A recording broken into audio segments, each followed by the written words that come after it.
Bismillahirrahmanirrahim. Assalamualaikum warahmatullahi wabarakatuh. Alhamdulillahi ala ihsani wa syukru lahu ala taufiqihi wa amtinani. Asyhadu an la ilaha illallah wahdahu la syarika lahu ta'ziman li sya'ni. Wa asyhadu anna Muhammadan abduhu wa rasuluhu da'ila ridwani. Allahumma salli alaihi wa ala alihi wa ashabihi wa ikhwani. Hadirin dan hadirat yang dirahmati Allah Subhanahu wa taala.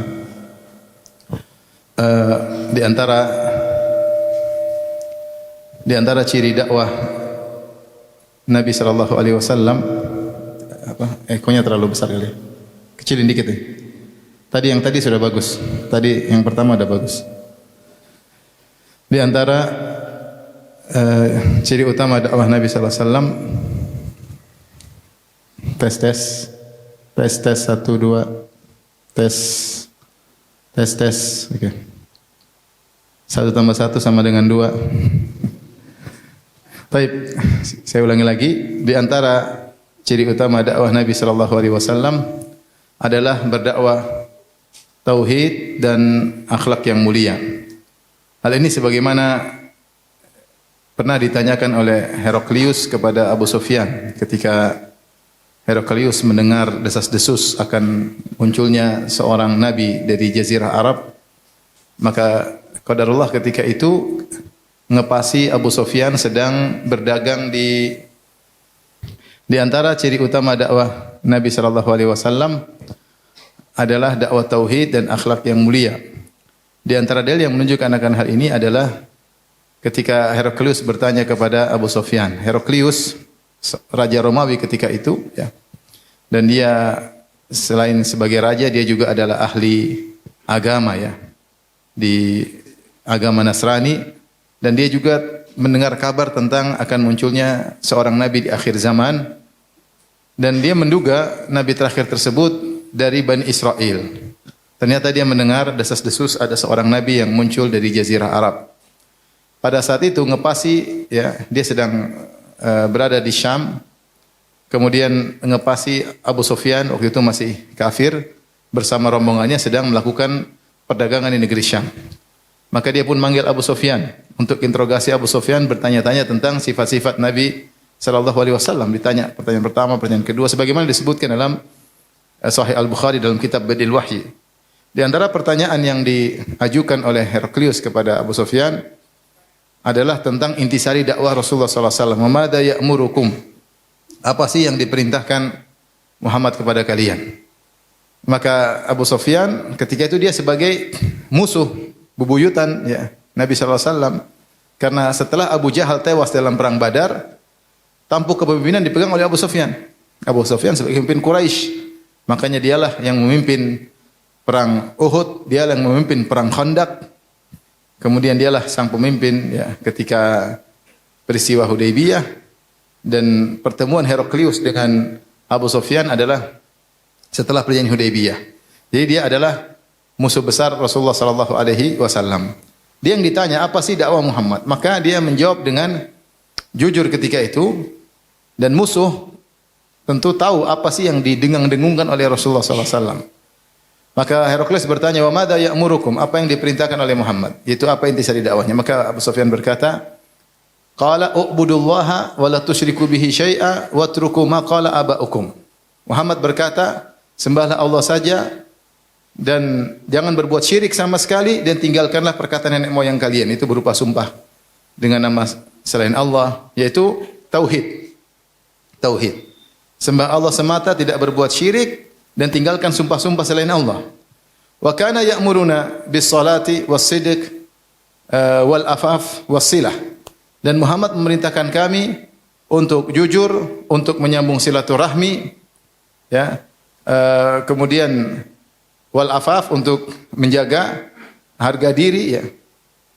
Ini perintah, dan juga menyuruh kami untuk salat ya. Maka ternyata ketika Abu Sufyan ditanya tentang dakwah Nabi, dia jawab dengan 2 poin utama. Pertama terkait dengan tauhid, yaitu pada statement yang pertama, qala ubudullaha wa la tusyriku bi syai'a watruku ma qala aba'ukum. Sembahlah Allah semata, jangan berbuat syirik, tinggalkan sumpah-sumpah selain Allah Subhanahu wa taala. Kemudian wa kana ya'muruna bis salati was sidq was silati wal afaf. Nabi juga Muhammad menyuruh kita untuk salat, ini terkait dengan ibadah. Kemudian sisanya adalah tentang akhlak. Menyuruh kami untuk jujur, menyuruh kami untuk menyambung silaturahmi, dan menyuruh kami untuk memiliki sifat iffah, yaitu menjaga kehormatan diri. Dari sini kita bisa ambil kesimpulan bahwasanya intisari dakwah Nabi SAW adalah dua. Pertama tentang tauhid, kedua tentang akhlak yang mulia. Oleh karenanya keterkaitan dua hal ini sangat kuat. Ya.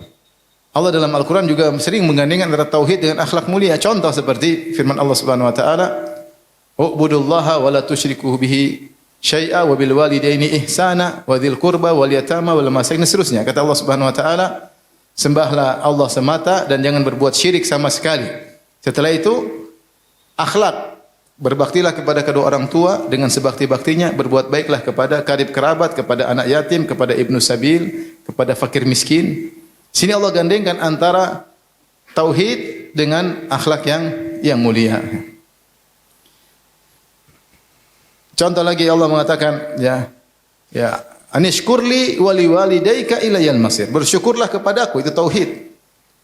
Wali walidayka, dan bersyukurlah kepada kedua orang tuamu. Akhlak kepada kedua orang tua. Wa ilayal masir, dan kembalilah hanya kepada Engkaulah kalian akan kembali, ya. Seperti juga firman Allah, laisal birra an tuwallu wujuhakum qibalal masyriq wal maghrib, walakinnal birra man amana billahi wal yawmil akhir wal malaikati wal kitabi wan nabiyyin wa atal mala ala hubbihi dzawil qurba wal yatama wal masakin wa ibnas sabil. Dan seterusnya. Allah berfirman dalam surat Al-Baqarah, bukanlah kebajikan engkau mengarahkan wajahmu qibalal masyriq wal maghrib, ke arah timur atau barat, tetapi kebajikan yang sungguhnya, perhatikan, yaitu beriman kepada Allah, kepada malaikat, kepada kitab-kitabnya, kepada nabi. Ini rukun iman. Kemudian tentang akhlak, wa atal mala ala hubbihi.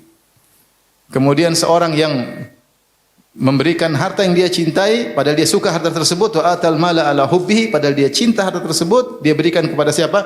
Dzawil qurba, kepada karib kerabat, wal yatama, wal masakin, wa ibnas sabil, wasailina, wa fir riqab. Berikan kepada anak yatim, orang yang minta-minta, kepada para budak. Di sini juga dalil bagaimana Allah menggandengkan antara rukun iman dengan akhlak.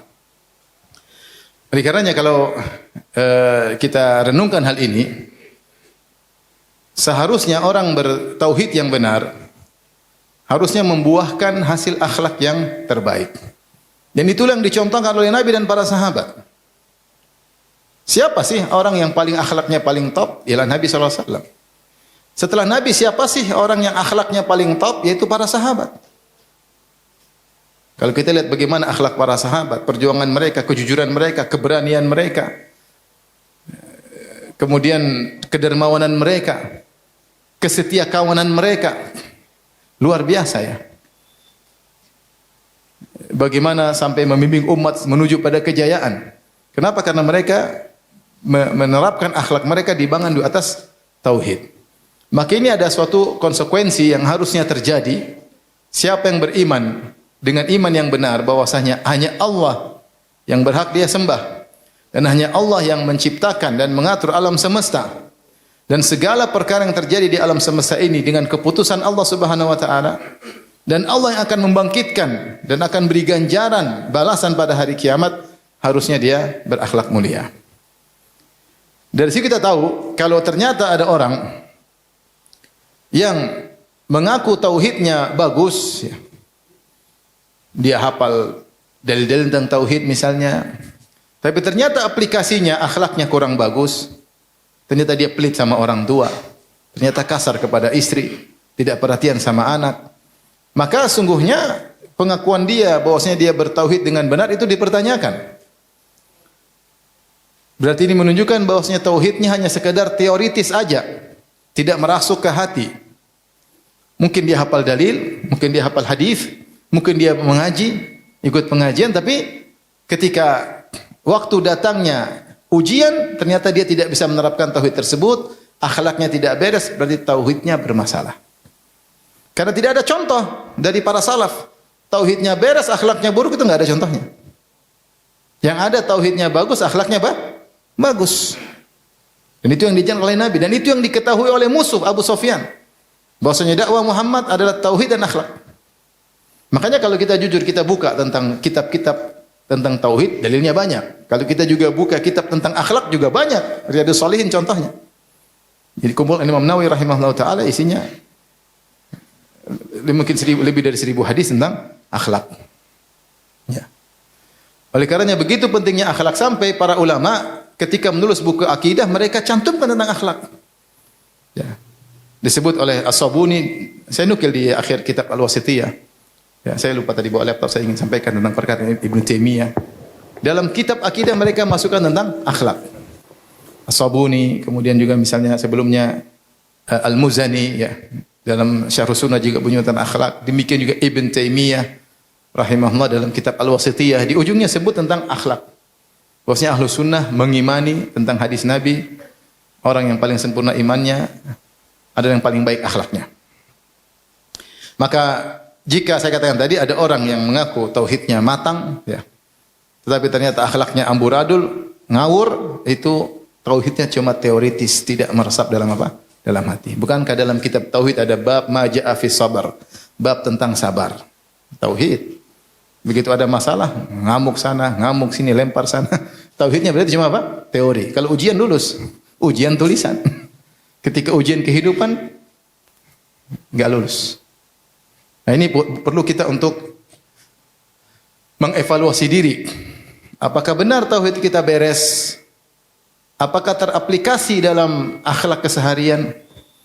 Karenanya Nabi SAW semakin menguatkan tentang akhlak dengan akidah, dengan tauhid. Beliau berkata, akmalul mu'minina imanan, ahsanuhum khuluqa. Orang yang paling sempurna imannya, yang paling sempurna akidahnya, paling sempurna tauhidnya adalah yang paling baik apa? Akhlaknya. Ini kesimpulan Nabi SAW. SAW bersabda juga misalnya, ya, aqrabukum minni majlisan yaumal qiyamah ahasinukum akhlaq. Orang yang paling dekat majlisnya denganku pada hari kiamat. Itu yang paling baik apa? Akhlaknya. Banyak Rasulullah kaitkan iman dengan akhlak dalam Al-Quran juga banyak ya. Ya ayyuhalladzina amanu la yaskhar qaumun min qaumin asa ay yakunu khairan minhum. Wahai orang-orang yang beriman, yaitu wahai orang bertauhid, janganlah sebagian kalian mengejek sebagian yang lain. Bisa jadi yang diejek lebih baik daripada yang mengejek. Wala nisaun min nisa'in asa an yakunna khairan minhun. Ya. Jangan sebagian wanita mengolok-olok sebagian wanita yang lain, bisa jadi yang diolok lebih baik daripada yang mengolok. Kemudian wala yaktab ba'dukum ba'dha, ya, janganlah kalian saling menggibah wahai orang-orang yang beriman. Allah berfirman, Allah gandingkan dalam banyak ayat, ya ayyuhalladzina amanu, wahai orang yang beriman, ya, janganlah kalian mengolok satu dengan yang lainnya. Janganlah kalian menggibah satu dengan yang lainnya, ya. Ya, jangan bersuudzon satu dengan yang lainnya. Banyak Al-Qur'an, wahai orang yang beriman, wahai orang yang beriman. Kemudian Allah sebutkan tentang akhlak. Dan dalam hadis juga Rasulullah SAW mengatakan, la imana liman la amanata lahu. Tidak ada iman bagi orang yang tidak amanah. Contoh, Rasulullah kaitkan amanah itu akhlak yang mulia dengan keimanan. Kemudian juga contoh misalnya Rasulullah SAW mengatakan, man kana yu'minu billahi wal yaumil akhir fal yukrim dhaifahu, misalnya. Siapa yang beriman kepada Allah dan hari akhirat, maka muliakan tamunya. Akhlak, muliakan tamu. Nabi kaitkan dengan iman kepada Allah, tauhid, dan iman kepada hari akhirat. Man kana yu'minu billahi wal yaumil akhir falyakul khairan aw liyasmut. Siapa yang beriman kepada Allah dan hari akhirat, maka ucapkan yang baik atau diam. Untuk menjadi orang yang bisa mengontrol pembicaraannya tidak mudah, kecuali tauhidnya bagus, kecuali imannya kuat. Maka ini sebagai mukaddimah yang saya sampaikan kepada ikhwan dan akhwat yang dirahmati Allah Subhanahu wa taala, bahwasanya keterkaitan akhlak dengan akidah atau dengan tauhid, maka keterkaitannya sangat erat. Sekarang saya akan menyampaikan aplikasi langsung, ya, kaitan langsung antara tauhid dengan akhlak mulia. Ya. Bahwasanya orang yang bertauhid pasti akhlaknya baik. Kalau akhlaknya enggak baik, berarti tauhidnya bermasalah. Baik. Misalnya seorang, jadi kita bicara tauhid, kita tidak hanya meyakini sekedar Allah yang mencipta satu-satunya. Itu iblis pun tahu ya. Iblis pun tahu. Tapi kita meyakini tauhid baik rububiyah, baik uluhiyah maupun al-asma wa sifat. Bahwasanya yang menciptakan alam semesta hanyalah Allah, yang mengatur alam semesta hanyalah Allah, ya. Yudabbirul amr minas sama'i ilal ard, dialah yang mengatur segala urusan dari langit sampai ke bumi, semuanya diurus oleh Allah Subhanahu wa taala, ya. Ya. Kita harus meyakini yang memberi rizki, yang menahan rizki, yang menghidupkan, mematikan hanya Allah semata. Nah, kita harus yakin rububiyah kita. Dan di antara rububiyah adalah meyakini ya bahwasanya hanya Allah yang akan membangkitkan manusia dan menghisap dan memberi balasan kepada manusia. Maliki yaumiddin. Itu di antara poin-poin dari tauhid ar-rububiyah. Poin rububiyah itu ada 3. Dia yang mengatur, dia yang memiliki alam semesta, dan dia yang mencipta, dia yang memiliki dan dia yang mengatur. Dan pengaturan terkait di zaman sekarang, di alam dunia dan juga di alam barzah dan juga di alam akhirat. Yang mengatur cuma siapa? Allah Subhanahu wa taala. Maha Esa dalam pengaturan tersebut. Makanya pada hari kiamat Allah mengatakan, limanil mulkul yaum. Milik siapa kerajaan pada hari ini? Lillahi al-wahidil qahhar. Hanya milik Allah yang Maha Esa dan Maha Kuasa. Ya. Allah yang mengatur kehancuran dunia ini ketika menjadi proses dalam hari kiamat, kata Allah Subhanahu wa taala, "Wa ma qadarullah haqa qadrih wal ardu jami'an qabdatuhu yaumal qiyamah was samawati matwiyatun bi yaminih." Subhanahu wa taala amma yusyrikun. Mereka tidak melakukan Allah sebagaimana mestinya. Sementara bumi pada hari kiamat dalam genggaman Allah dan langit dilipat dengan tangan kanan Allah. Maha suci Allah dari kesyirikan yang mereka lakukan. Ini semua tauhid rububiyah. Dan di antara keyakinan tauhid rububiyah yaitu meyakini bahwasanya semua yang Allah ciptakan ini sudah Allah takdirkan sebelumnya. Sudah Allah takdirkan sebelumnya. Ini juga di antara konsekuensi tauhid rububiyah bahwasanya Allah tidak menciptakan semua yang terjadi kecuali Allah mendesainnya terlebih dahulu, Allah menulisnya terlebih dahulu dalam Lauhil Mahfuz yang dikenal dengan takdir. Taib, ini rububiyah. Taib, tauhid terkait dengan al-uluhiyah, meyakini bahwasanya Allah yang berhak untuk kita bertawakal kepadanya, kita beribadah kepadanya, kita gantungkan roja dan khauf kita kepadanya. Kenapa? Karena dia yang rububiyah. Semua perkara dia yang mengaturnya. Ya, maka dia yang berhak untuk disembah satu-satunya. Ini tauhid uluhiyah. Siapa yang meyakini ini akan berdampak pada akhlak. Nanti akan sebutkan. Kemudian juga dia meyakini al-asma was sifat. Dia meyakini bahwasanya setiap sifat Allah di puncak kesempurnaan. Setiap nama Allah mengandung sifat-sifat Allah yang terindah di puncak keindahan. Kalau bicara tentang ilmu, maka ilmu Allah meliputi segala sesuatu. Allah mengetahui, bahkan ya'lamu kha'inatal a'yun, Allah mengetahui lirikan pandangan mata, wa ma tukhfis sudur, dan apa yang disembunyikan oleh dada-dada manusia. Allah mendengar apa yang dibicarakan secara terang-terangan atau disembunyikan. Wa asirru qaulakum aw ijharu bih. Innahu alimun bidzatis sudur. Kalian bicara sembunyi-sembunyi atau terang-terangan, jangankan pembicaraan kalian, hati kalian pun Allah tahu. Ilmu Allah sempurna. Wa ma tasqutu bi waraqatin illa ya'lamuha. Tidak ada daun yang jatuh, yang sedang jatuh. Daun di atas muka bumi jumlahnya berapa? Ada yang pernah hitung? Saya enggak pernah hitung. Pohon jumlahnya berapa di atas muka bumi? Banyak ya. Setiap pohon berapa daun? Setiap daun yang jatuh Allah tahu. Wa ma tasqutu mi waraqatin, tidak ada satu daun pun yang sedang jatuh illa ya'lamuha, kecuali Allah mengetahui bagaimana kondisi daun tersebut. Itu benda mati, Allah tahu, apalagi benda hidup, apalagi manusia yang akan dibangkitkan kemudian diminta pertanggungjawaban. Dia tahu. Ini semua sifat. Allah Maha melihat, ya. Basirun bima ta'malun. Sungguhnya Allah melihat apa yang kalian lakukan. Secara apapun yang kalian sembunyikan Allah lihat, ya. Allah Maha mendengar.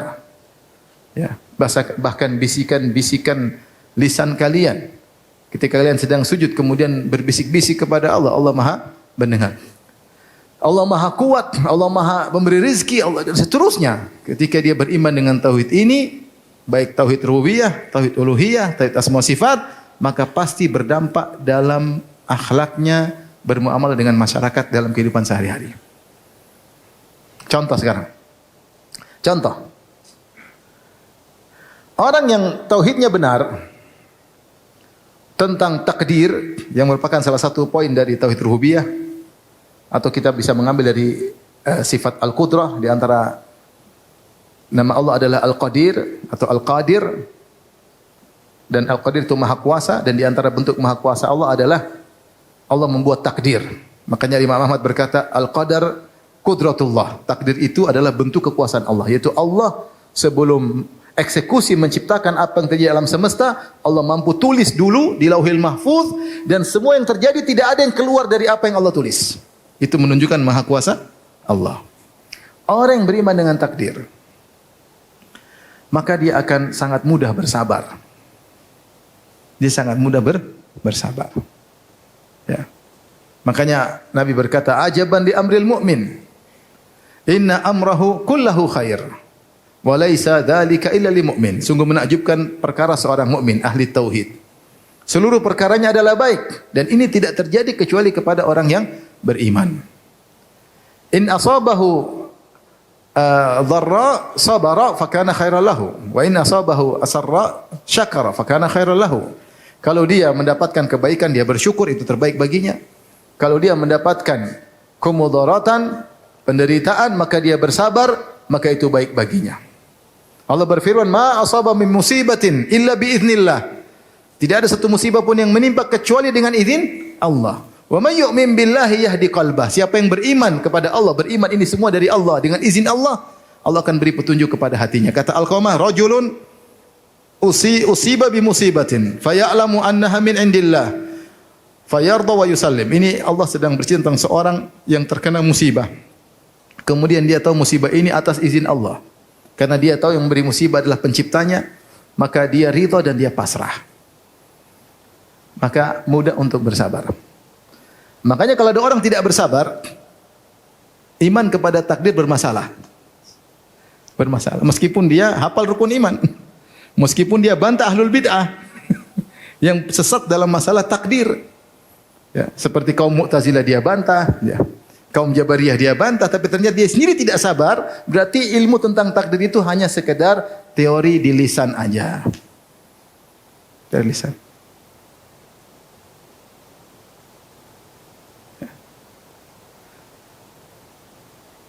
Benar atau tidak? Antum bisa cek diri antum.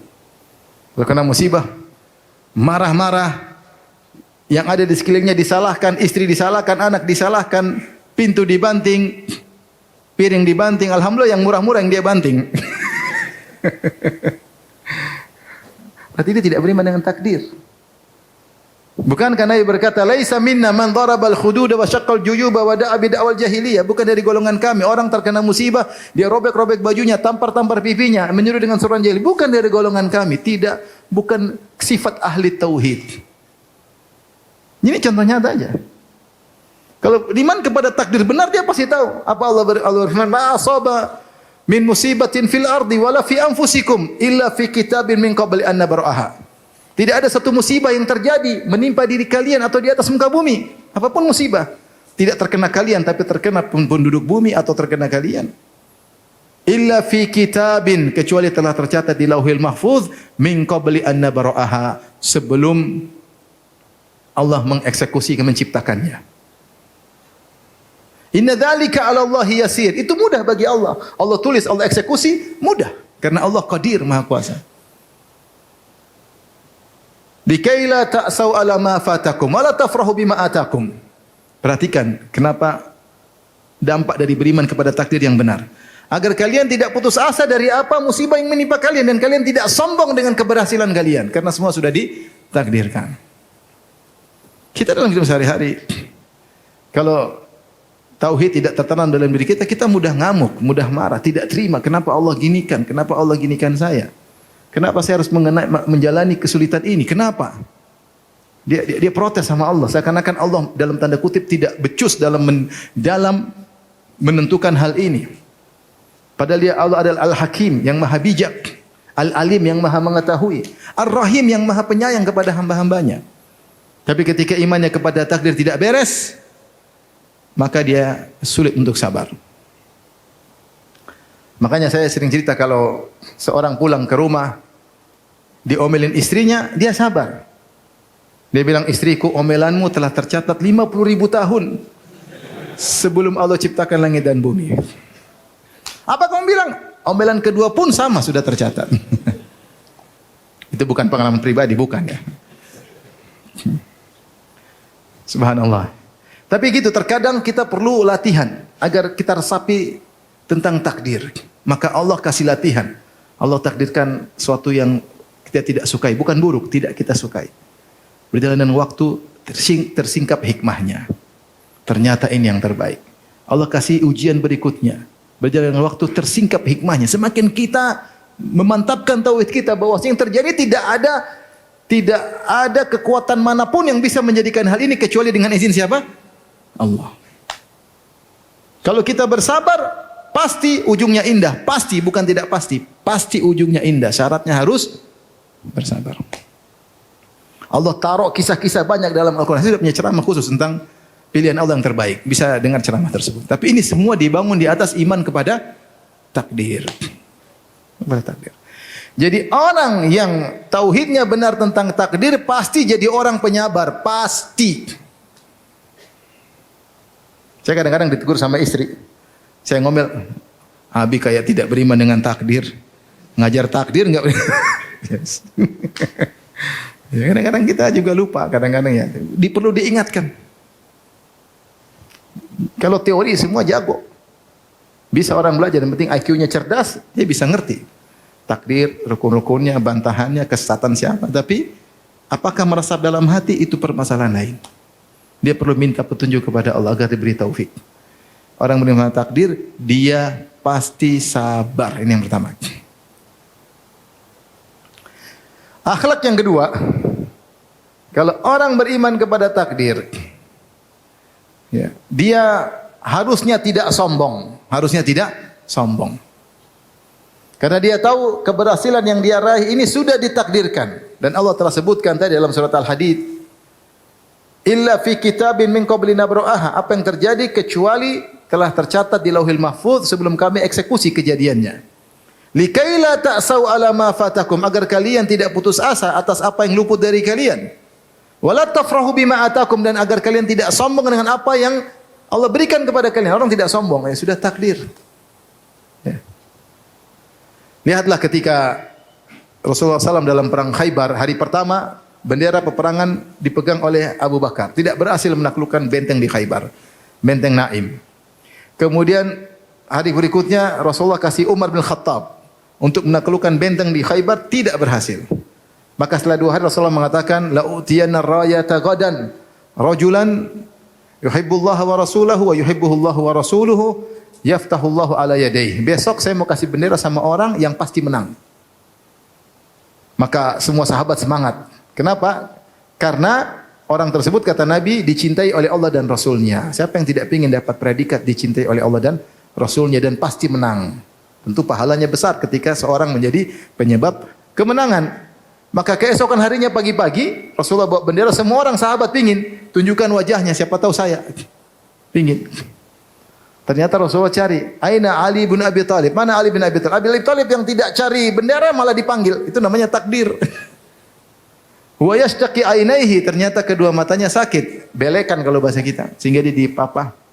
Maka Rasulullah SAW fabasaka fi ainaihi, Rasulullah meludahi kedua matanya. Wa da'alahu, Rasulullah doakan, akhirnya fabari'a ka'allam yakun bihi waj'un, maka dia pun sembuh total seakan-akan tidak pernah sakit sebelumnya, tanpa bekas. Itu mukjizat Nabi SAW. Kemudian akhirnya memenangkan peperangan. Ketika seorang berhasil dan dia tahu ini sudah ditakdirkan, dia tidak sombong. Tidak sombong. Qadarullah, nikmat dari Allah, rezeki dari Allah, saya alhamdulillah dapat hidayah. Betapa banyak orang ditakdirkan tidak dapat apa? Hidayah. Alhamdulillah malam hari ini kita bisa berkumpul untuk mengagungkan Allah. Betapa banyak orang mungkin di malam ini sedang merendahkan Allah Subhanahu wa taala. Takdir.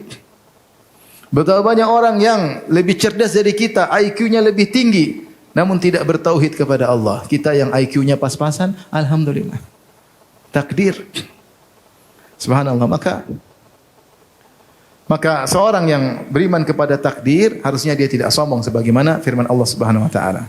Oleh karenanya ketika kita salat kita mengatakan iyyaka na'bud wa iyyaka nasta'in. Hanya kepada Engkau lah kami beribadah. Wa iyyaka nasta'in, ini tauhid, dan hanya kepada Engkau lah kami mohon pertolongan, yaitu ya Allah, segala keberhasilanku semata-mata karena pertolongan-Mu. Titik, selesai.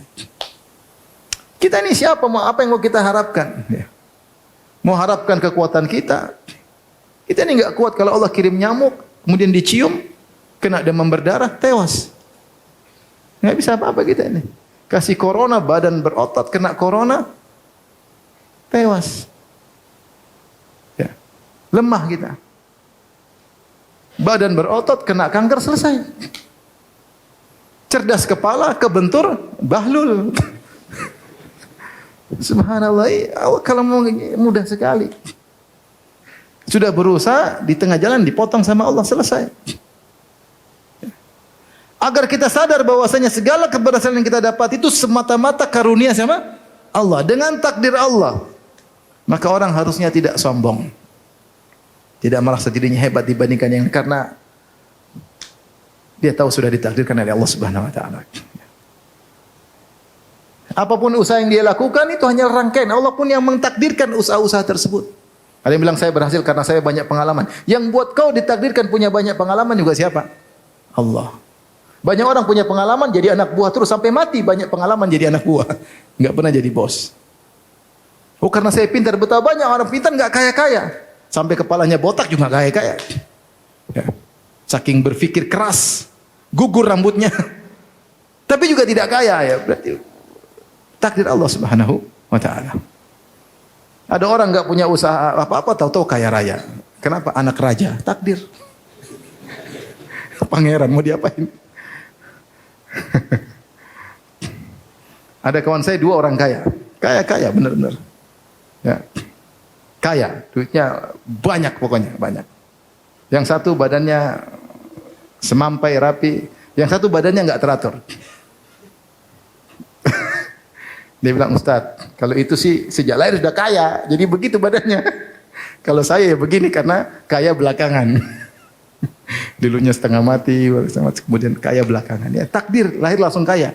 Ya. Kita sudah ditakdirkan lahir langsung apa? Islam, alhamdulillah. Betapa banyak orang takdirnya berbeda. Maka kalau orang beriman dengan takdir, harusnya dia tidak sombong, harusnya. Dan sombong, kalau sudah sombong, musibah. Musibah. Itu yang dialami oleh Qarun. Ketika Qarun ditegur, dia mengatakan, innama utituhu ala ilmin indi. Saya ini kaya karena saya punya ilmu. Ini sombong. Lupa bahwa semuanya dari Allah Subhanahu wa taala. Taib, ini contoh pengaruh tauhid langsung dalam kesabaran dan ketidaksombongan. Ketawaduan, ya. Ketawaduan. Semua dengan takdir Allah Subhanahu wa taala. Tapi di antara contohnya lagi, ya, orang yang beriman, bertauhid bahwasanya Sang Maha Pemberi rizki hanyalah Allah Subhanahu wa taala, adapun yang di mata dia semuanya adalah sebab yang menentukan Allah Subhanahu wa taala, maka dia pasti berakhlak mulia terkait dengan rizki. Pertama, dia pasti amanah. Dia pasti amanah. Ada orang tawarkan cara begini supaya dapat duit banyak, cara begini, kita tidak. Yang beri rezeki Allah. Pergi, saya enggak mau. Rezeki bukan di tangan kalian. Rezeki di tangan siapa? Allah. Tapi ketika tauhidnya lemah, nah ini nih. Dia bersandar kepada sebab, akhirnya dia berani tidak amanah, dia berani melakukan praktek-praktek haram. Kenapa? Akidahnya kurang. Tauhidnya kurang. Tapi kalau dia yakin Allah satu-satunya yang memberi rezeki, dan Allah merintahkan aku mencari rizki dengan cara yang halal, maka dia pasti bertahan. Kata Nabi SAW, Inna ruhal qudus nafatha fi raw'i, anna nafsan lan tamuta hatta tastakmila rizqahu. Fa'ajmilu fi talab, khudhu ma halla wa da'u ma harum. Atau kama qala Nabi SAW, kata Nabi, sungguhnya Jibril memberi wahyu ke dalam ruhku, bahwasanya tidak ada satu jiwa pun yang mati kecuali telah sempurna rizkinya. Maka fa'ajmilu fi talab, kalau cari rizki yang benar, yang lurus-lurus aja. Jangan terlalu ngoyo. Karena semua sudah tercatat. Khudhu mahalla, ambil yang halal, tinggalkan yang haram, kata Nabi sallallahu alaihi wasallam. Itu kaidah. Kalau yakin Allah memberi rizki, dia pasti amanah, dia pasti jujur, dia tidak peduli dengan cara-cara yang haram. Karena dia tahu rizkinya di tangan Allah Subhanahu wa taala. Dan saya sering sampaikan hal ini. Kita mau cari rizki, mau cara halal, cara haram, hasilnya sama. Hasilnya sama. Hasilnya sama, rizki tidak berubah. Sama hasilnya. Kalau kau tidak menempuh cara haram, Allah akan bukakan cara yang halal. Kalau ingin cari cara haram, Allah kasih tapi hasilnya haram. Tapi kalau kau yakin, kita yakin bahwasanya Allah Sang Maha Pemberi rezeki, tidak usah peduli. Tidak. Masih banyak cara yang halal. Karena kita yakin pemberi rezeki adalah siapa? Allah Subhanahu Wa Taala. Sehingga akhlak kita kepada orang dalam bermuamalah kita amanah. Harusnya demikian. Kenapa terjadi pengkhianatan? Karena tauhid terhadap pemberi rizki hanya Allah kurang. Dia lihat kesempatan, kayaknya rizki saya dari ini. Lupa kepada Allah, dia lupa. Kalau dia ingat Allah pasti dia nggak berani. Ketika itu dia sedang lupa dengan sang pemberi rizki, Ar-Razzaq. Ar-Razzaq. Allah mau kasih rizki sama kita, gampang sekali. Allah mengatakan, Inna Allaha huwa razzaqu dzul quwwah. Dialah Allah yang maha pemberi rizki, yang memiliki kekuatan.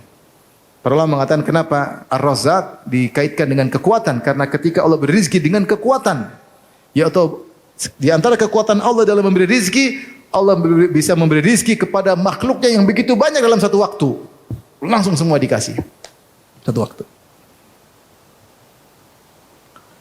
Kemudian rizki yang Allah keluarkan sangatlah banyak. Dan Allah juga mampu rizkinya tidak terbatas. Cuma Allah atur sesuai dengan kemaslahatan. Maka dia ketika memberi rizki dengan kekuatan.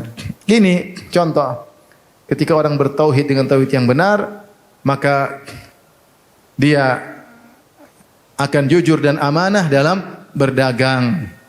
Dan Rasulullah SAW mengatakan, at-tajir as-saduqul amin ma'an nabiyyin wasiddiqin wasyuhada.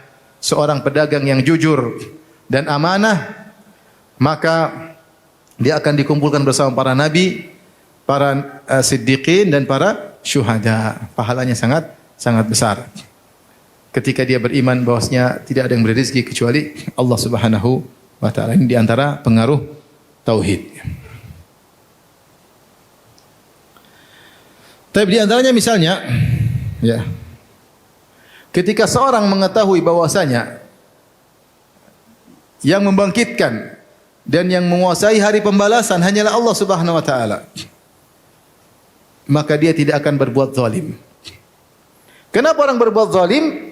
Karena imannya kepada hari kebangkitan kurang. Imannya kepada hari kebangkitan kurang. Makanya Allah berfirman dalam Al-Quran, Wailul lil mutaffifin. Celaka orang-orang yang berbuat zalim dengan mengurangi takaran atau timbangan. Sedikit dia kurangi. Alladzina idza iktalu 'alan nasi yastawfun. Kalau mereka membeli barang dari orang, mereka ingin takaran atau timbangan dipenuhi. Wa idza kaluhum aw wazanuhum yukhsirun. Tapi kalau seandainya mereka jual, mereka kurangi. Ala yadhunnu ulaika annahum mab'utsun li yaumin 'adzim yauma yaqumun nasu li rabbil alamin. Tidakkah mereka yakin bahwasanya mereka akan dibangkitkan di hari yang sangat dahsyat di mana orang-orang akan berdiri berhadapan kepada Allah Subhanahu wa taala. Oleh karenanya, ya, tidaklah seorang berbuat zalim kepada orang lain kecuali tauhidnya terhadap Allah pasti kurang. Kalau dia yakin Allah yang akan membangkitkannya dan Allah yang akan menghukumnya, Allah yang akan membalasnya, maka tentu dia harusnya takut. Harusnya takut. Tapi kalau hilang makna ini dalam dirinya, maka dia bebas. Bebas dia untuk berbuat zalim, mengurangi takaran, ya, tidak menunaikan hak orang lain, ya. Ngeri. Makanya ketika seorang sahabat bertanya kepada Nabi, "Ya Rasulullah, ala tasta'miluni?" Ya Rasulullah, tidakkah kau menjadikan aku pejabat untuk mengurusi urusan di kota Madinah atau di mana, ya, dalam negara Islam, ya. Maka Rasulullah mengatakan, "Inni araka dha'ifan." Saya lihat kau berat untuk ngurusi ini. Kau lemah untuk ngurusi masalah seperti ini, ya. Kemudian Rasulullah mengatakan, sungguhnya jabatan itu adalah amanah amanah, pertanggungjawaban yang akan Allah tanya pada hari kiamat. Siapa yang tidak melakukannya, menunaikan pertanggungjawaban tersebut, fa innaha khizyun yaumal qiyamati wa nadamah. Bahwasanya jabatan itu akan menjadi kehinaan bagi seorang dan penyesalan bagi seseorang. Ketika seorang tauhidnya lemah, keyakinannya terhadap hari kebangkitan kurang, maka dia berani korupsi, dia berani berbohong, dia berani mengorbankan rakyat. Ngeri, ngeri. Tapi kalau dia bertakwa, dia takut. Adakah pemimpin yang bertakwa? Ada, ya, ada. Ya, ketakwaan mereka bertingkat-tingkat tentunya. Ya. Di antara cerita menarik, saya kenal seseorang pejabat. Subhanallah, dia sering telepon saya, ya. Saya segera cerita. Jadi cerita dia, satu hari dia dikasih hadiah 500 juta oleh saudaranya. 500 juta, bukan uang kecil. Dia bilang, Ustadz, saya dapat hadiah dari saudara 500 juta. Boleh saya terima enggak? Saya bilang, Fulan, kau dikasih hadiah 500 juta karena kau pejabat atau karena sebagai saudaranya? Kata dia, Ustadz, sebelum saya jadi pejabat pun dia sering kasih saya duit. Saya bilang, saya sepakat, tidak ada masalah. Tapi duit yang sekarang 500 juta ini, dia kasih kau sebagai pejabat atau sebagai saudara? Wallahu a'lam, Ustadz. Kalau sebagai pejabat kau tidak boleh terima. Kalau memang kebiasaan sebagai saudara, silakan terima. Karena hadiah tidak ada kaitan dengan jabatanmu. Karena kalau kau terima, itulah gulul. Bencana pada hari kiamat kelak, dosa besar. Subhanallah, sampai dia tanya. Sampai dia tanya lagi, sampai saya kumpul dengan anak buahnya. Mereka tanya, Ustadz, kita pergi kadang kunjungan ke daerah-daerah, kemudian kita dibekalin pemberian dari masyarakat, dikasih pisang, dikasih buah-buahan, kita boleh ambil nggak Ustadz? Kan dalam Islam nggak boleh. Pejabat tidak boleh menerima hadiah dari rakyat, tidak boleh. Dosa besar hukumnya. Saya bilang tidak boleh. Subhanallah. Tapi ada pejabat di zaman sekarang seperti itu. Sampai satu hari saya hajian sama dia. Ada kawan bawa uang segupok kasih dia. Maka dia kembalikan. Aduh, saya enggak mau terima. Kata kawan saya, enggak ada masalah, saya bukan rakyatmu. Kita dari kota yang berbeda. Kata dia, enggak, saya enggak mau terima. Dia kembalikan. Ya. Masih ada. Ya. Kalau orang bertauhidnya benar, yakin bahwasanya dia akan diminta pertanggungjawaban oleh Allah, dia akan menjadi pemimpin yang jujur dan pasti berkah kepada rakyatnya. Tapi kalau tauhidnya tidak ada, kebergantungannya bukan kepada Allah tapi kepada atasan, kepada jabatannya, kepada kerjaannya. Ya. Lupa tentang makna adanya hari kiamat, adanya hari kebangkitan. Dia lupa kalau dia mendolimi masyarakat banyak, maka dia akan binasa pada hari kiamat karena akan yang menuntutnya banyak orang. Dia lupa itu semua, maka dia siap mendolimi rakyat kapan saja. Oleh karenanya orang yang tauhidnya benar, dia pasti tidak berbuat zalim. Dia pasti tidak berbuat zalim. Ya. Karena dia tahu meskipun dia selamat di dunia, yang maha kuasa Allah Subhanahu wa taala akan membangkitkannya dan akan menindaklanjuti apa yang telah dia perbuat. Taib.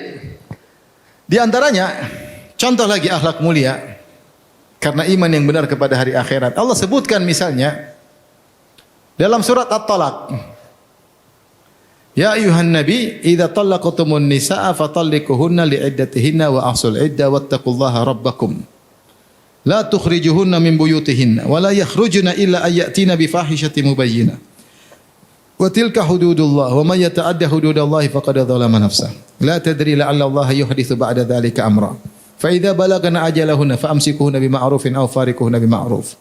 Wa ashiru dzawai adli minkum wa aqimu syahadata lillah. Dzalikum yu'adu bihi man kana yu'minu billahi wal yawmil akhir. Wa may yattaqillaha yaj'al lahu makhraja wa yarzuqhu min haitsu la yahtasib dan seterusnya. Surat ini disebut dengan surat At-Talaq, surat perceraian. Ini adalah salah satu sampel permasalahan dalam kehidupan sosial.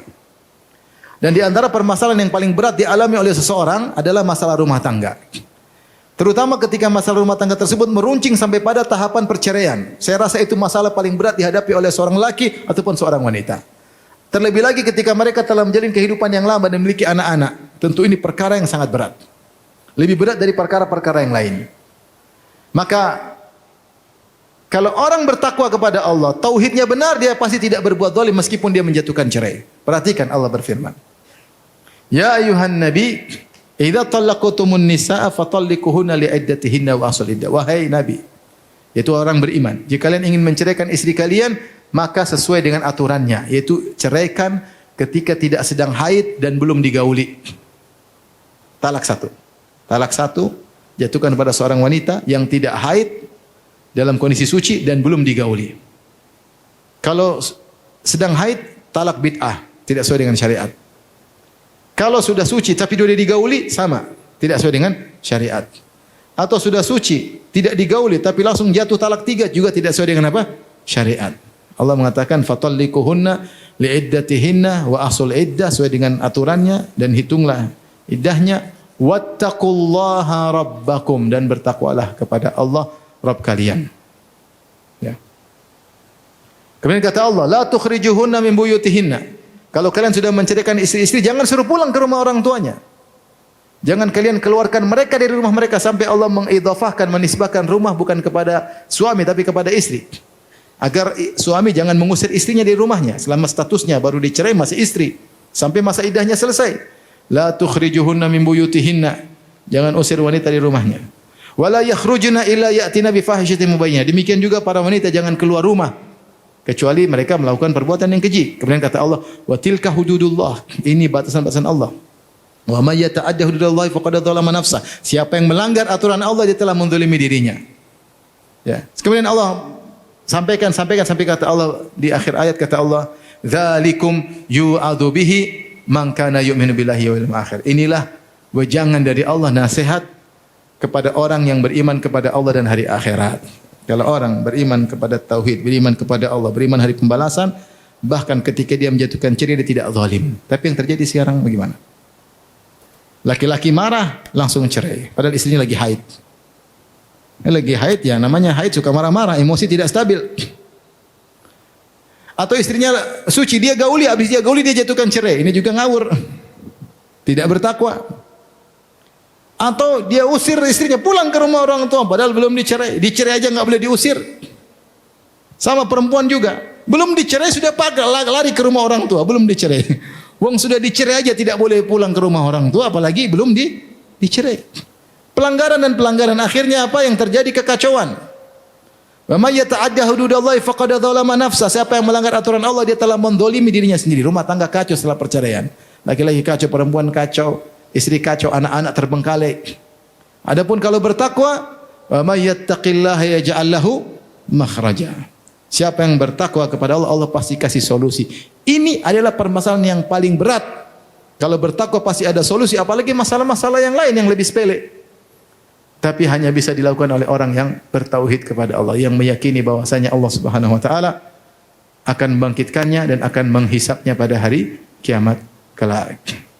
Ini ikhwan dan akhwat yang rahmati Allah Subhanahu wa taala, ya, sekedar sampel contoh-contoh. Sungguhnya dalam hadis banyak sekali, dalam Al-Qur'an juga banyak. Allah mengkaitkan akhlak mulia dengan iman, dengan takwa, dengan kesolehan, dengan tauhid kepada Allah Subhanahu wa taala. Saya katakan tadi bahwasanya konsekuensi orang bertauhid seharusnya dia berakhlak mulia. Seharusnya dia berakhlak mulia. Dia jaga pandangannya, kalau dia yakin Allah Maha melihat, dia pasti jaga pandangannya.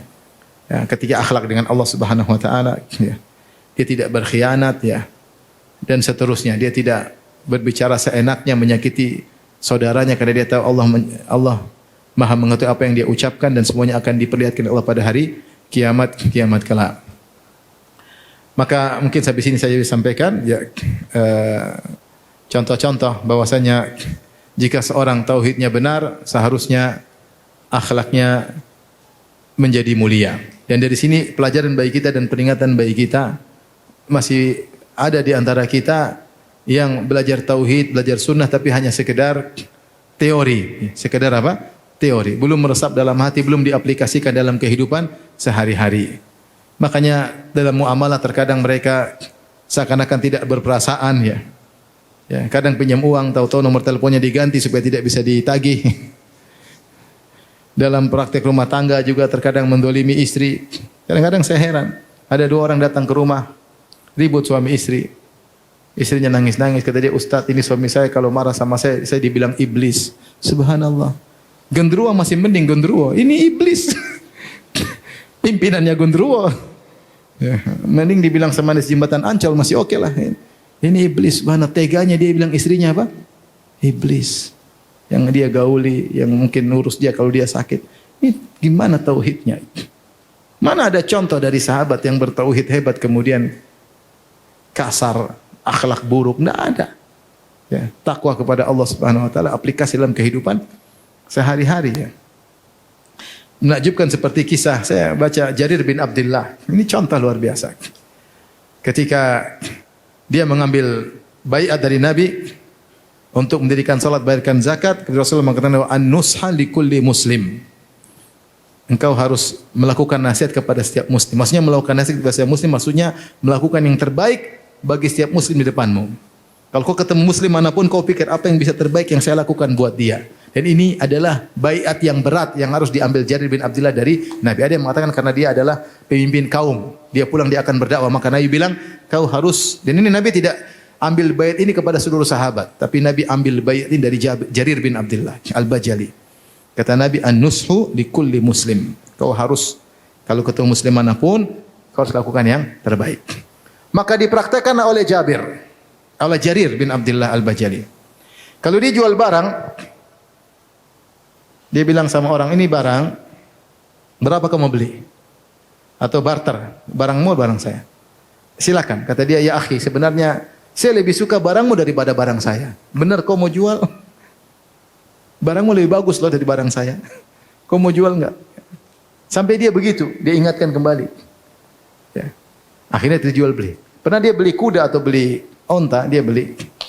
Suruh budaknya kemudian dibeli, misalnya dia bayar dengan setuju, ternyata penjualnya jual dengan 300 dirham. 300 dirham, kata dia setuju. Setelah dia pakai kuda atau pokoknya hewan tunggangan, dia pakai, dia bilang, aduh, onta ini tidak layak 300 dirham. Harus 500 dirham, dia tambah, subhanallah. Dia tambah, dia bilang, ini enggak layak. Karena dia ingin melakukan terbaik bagi seorang muslim di depan dia. Karena dia sudah mengambil wasiat dari Nabi berupa baiat dari Nabi. Harus melakukan yang terbaik bagi orang muslim di depannya. Maka dia bilang, ini tunggangan tidak layak 300, saya tambah. Jadi 500 dirham. Setelah itu dia pakai lagi, panggil-panggil enggak layak. Harusnya 800 dirham, dia bayar 800 dirham. Adakah orang yang seperti itu di zaman ini? Enggak ada. Tidak mungkin begini kecuali tauhidnya benar. Kecuali tauhidnya benar. Tauhid yang benar menjadikan seorang pemberani bukan pengecut. Kisah yang nyata yang pernah saya dengar dari seorang kawan tentang kisah Ustaz Abu Sa'ad rahimahullah ta'ala. Ustaz Abu Sa'ad kita tahu beliau sering ke daerah-daerah konflik bawa sumbangan ke Suriah, ke Palestina, sampai ke Yaman ya. Ada salah seorang kawan menemaninya mengajarkan kepada dia tentang keberanian. Jadi masuk dalam area perang, ada konflik, ada tembak-tembakan, dia bawa bantuan. Dia bilang sama kawan saya tersebut, kawan situ cerita sama saya. Ustaz Abu Sa'ad bilang sama saya, kau tahu setiap peluru sudah ditakdirkan kena siapa, ada namanya setiap peluru. Kalau tidak ada nama saya tidak akan kena. Masuk dia, subhanallah. Dan dia selamat. Sampai satu hari kata teman saya, Ustaz lagi duduk di semacam tembok, tiba-tiba dia gelisah, dia berdiri, pergi tahu-tahu tembok tersebut kena bom. Bilang kalau setiap peluru ada namanya, kalau tidak ada nama saya, tidak akan apa? Kena. Tapi siapa yang begitu? Itu tauhidnya mantap, paham? Iya, saya sudah tahu. Tapi saya tidak berani. Ya, maksud saya gitulah. Kalau tauhid benar pasti membuahkan hal-hal yang luar biasa. Membuahkan hal-hal yang luar biasa. Contoh sederhana kita praktik aja. Antum kalau yakin Allah mengatakan innallaha ma'as sabirin. Allah bersama orang yang sabar. Wallahu yuhibbus sabirin. Allah mencintai orang yang sabar. Kalau Allah mencintai bersama, pasti keberhasilan di tanganmu. Dengan syarat kau sabar terus, jangan tidak sabar. Kita berhadapan dengan berbagai macam permasalahan hidup. rumah tangga, masalah ekonomi, masalah sosial banyak. Sabar. Sabar sampai Allah kasih jalan keluar. Lihatlah Yusuf alaihissalam bersabar, ada yang mengatakan puluhan tahun, ada yang mengatakan belasan tahun.